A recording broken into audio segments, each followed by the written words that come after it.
mereka. Jadi begitu Pak, kapan waktunya kami bisa diskusi terbuka dengan pihak Kemenkes dengan data dan fakta yang disiarkan langsung kepada seluruh rakyat Indonesia, supaya rakyat Indonesia mendapatkan kejelasan informasi, keterbukaan informasi publik. Banyak Pak pertanyaan saya ini, cuman saya yakin nggak bisa diselesaikan sekarang. Masalah PCR, masalah efikasi vaksin, masalah kontrak vaksin. Kenapa vaksin harus dijaga dengan kendaraan tempur?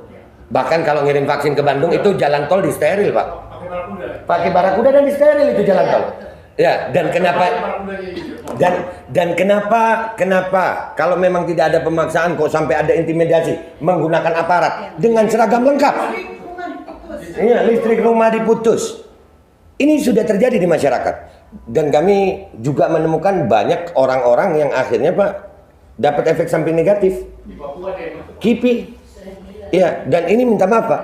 Untuk masalah KIPI itu sampai hari ini Pak sudah terjadi sama almarhum Trio Fauki. Anak umur 22 tahun tanpa ada riwayat penyakit. 22 tahun, sehat Pak. Enggak, bentar Bu.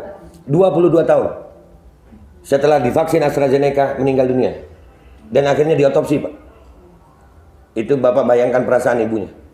Setelah diotopsi dikatakan ditemukan tidak ada penyebab kematian lain.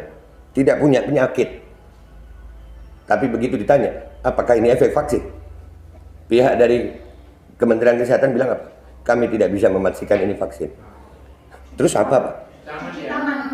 Terus apa ini? Ini apa? Kalau seorang meninggal dunia, saya anak Pak, saya punya ibu, Bapak juga punya ibu. Kebayang nggak kalau itu ibu melihat anaknya digali dari kubur, diotopsi, dan tidak ditemukannya ada penyebab kematian lain, tidak punya penyakit bawaan. Tapi waktu ibunya tanya, berarti ini karena vaksin. Kami tidak bisa memastikan itu vaksin. Terus buat apa diotopsi? Dan kami juga menemukan keganjilan-keganjilan Pak. Berapa banyak orang yang di-COVID-kan? Kami juga punya data. Orang tidak bisa masuk rumah sakit kalau tidak COVID. Karena di COVID itu ada anggarannya. Ada anggaran, dan itu kami punya datanya Pak. Dan ini saya yakin, ini bukan hanya salah Kementerian Kesehatan. Tapi paling tidak Kementerian Kesehatan kami minta menjadi corong pertama yang mau bersuara masalah ini. Adanya keterbukaan informasi publik tentang keseluruhan masalah pandemi. Dari mulai masalah protokol kesehatan, protokol penggunaan obat di awal COVID. Karena kami menemukan Pak di protokol dari kesehatan tidak ada pemeriksaan gula darah. Padahal semua pasien mestinya gula darah. Itu ada. Ya, dokter lebih tahu. Saya bukan dokter, tapi saya belajar. Saya bilang tadi kan Pak, untuk memahami ilmu kedokteran sekarang nggak perlu jadi dokter Pak. Banyak informasi, tinggal kita pintar-pintar memilahnya. Dan selama saya berbicara tentang aktivis COVID ini Pak, saya tidak pernah berbicara tanpa bukti, data, dan fakta. Dengan jurnal. Dan saya juga punya guru-guru di belakang saya yang mungkin mereka belum mau tampil sekarang. Tapi saya yakin kalau Kemenkes membuka pintu diskusi ini, maka semua tim saya akan turun. Dan itu kredibel. Mungkin kalau seorang Babe Aldo cuma lulusan SMA, tapi di belakang gue, minta maaf Pak, di belakang saya ada profesor-profesor juga. Orang-orang yang ahli dalam bidangnya. Dan kami meminta dari pihak Kemenkes untuk terjadi diskusi terbuka itu untuk keterbukaan informasi seluruh masalah COVID. Mulai dari awal sampai akhir hari ini.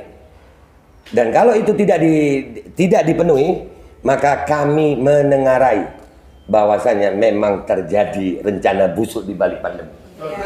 Karena kami tidak menuntut macam-macam. Kami menuntut untuk terjadinya diskusi. Saya tidak menuduh Kemenkes salah. Bahkan saya juga siap kalau saya salah. Di perjanjian itu, kalau saya salah, penjara saya seumur hidup. Karena saya sebagai warga negara Indonesia yang baik.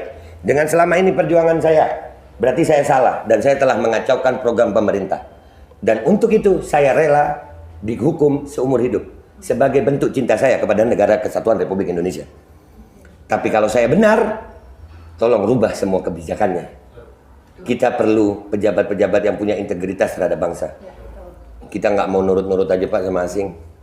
Kita punya ahli-ahli di Indonesia yang besar kok Pak. Jadi itu aja Pak dari saya berharap aspirasi kami ini bisa diterima. Amin. Dan kami menunggu, kami mau ada surat tertulis gitu ya.